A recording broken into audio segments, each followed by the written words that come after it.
दोस्तों, आज मैं आपको एक पहले नज़र के प्यार की कहानी सुनाने जा रहा हूँ। सुनिए। एक नज़र में भी प्यार होता है, मैंने सुना था पर कभी यकीन नहीं किया। जब मेरे दोस्त अपने प्यार की दास्तान सुनाते थे तो वो किसी फेरी टेल की कहानी सी लगती थी। मैं उनसे कहता, ये सब आँखों की गुस्ताखियाँ हैं, पहली नज़र में प्यार ऐसा कुछ नहीं होता। उनकी बहुत खिल्ली उड़ाता था। लेकिन जब ये प्यार मेरे जीवन में दबे पाँव आया तो सब बह गया। मैं लक्की सिंह बॉम्बे की एक सॉफ्टवेयर कंपनी में काम करता था। मैंने अपने दोस्तों के कहने पर एक डेटिंग ऐप का इस्तेमाल करना शुरू किया। ये ऐप एक खजाने की तरह खुली। यकीन नहीं हुआ मुझ जैसे साधारण लड़के के जीवन में इस तरह का हो सकता है।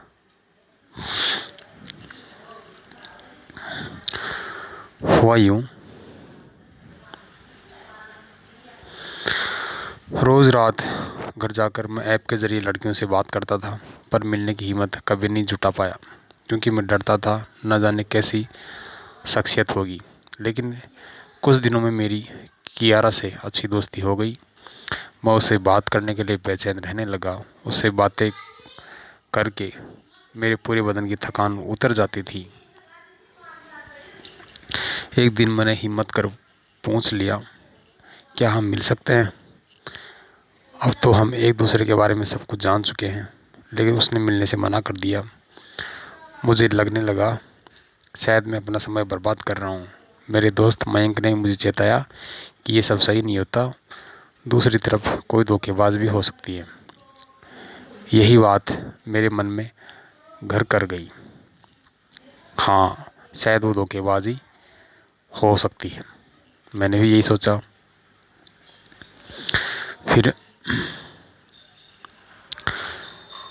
कुछ दिन बाद कियारा ने खुद फ़ोन किया और मिलने के लिए बोला, तो ये सुन मुझे यकीन नहीं हो रहा था।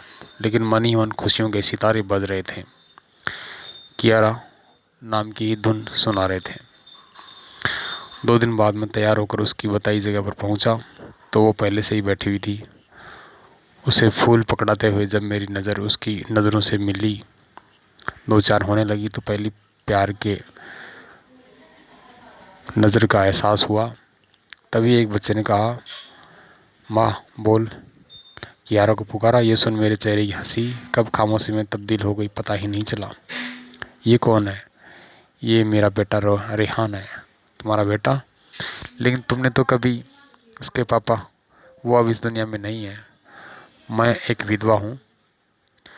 लक्की, मैं तुमसे इतनी बड़ी बात छुपाने के लिए माफ़ी मांगती हूँ। मैं अपनी दोस्त की बातों में आ गई थी।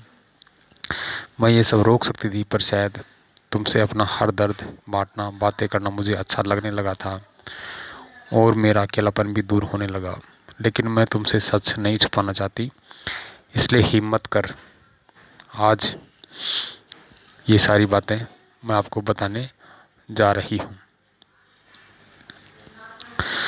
लक्की, मुझे माफ़ कर दो, मैं तुम्हारी भावनाओं को ठेस पहुँचाई है। अब आइंदा नहीं पहुँचाऊँगी।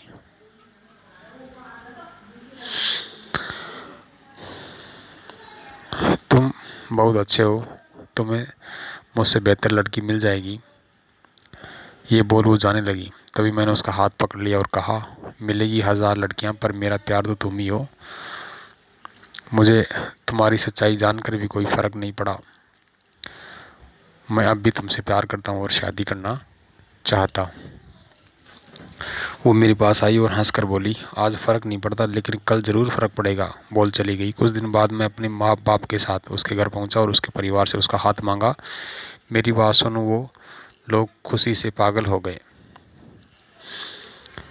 आज मेरी और कियारा की शादी है। वो मेरे साथ फेरों की वेदी पे बैठी है। आज भी जब एक दूसरे की आंखों में देखते हैं तो वो पहले किए हुए मैसेज, पहले की बातें सारी याद आती हैं।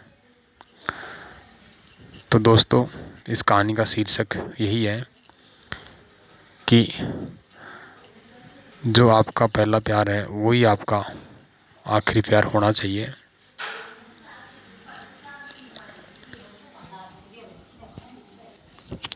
दोस्तों, आपको मेरी कहानियाँ अच्छी लग रही हैं तो आप इसे लाइक कीजिए, सब्सक्राइब कीजिए। धन्यवाद।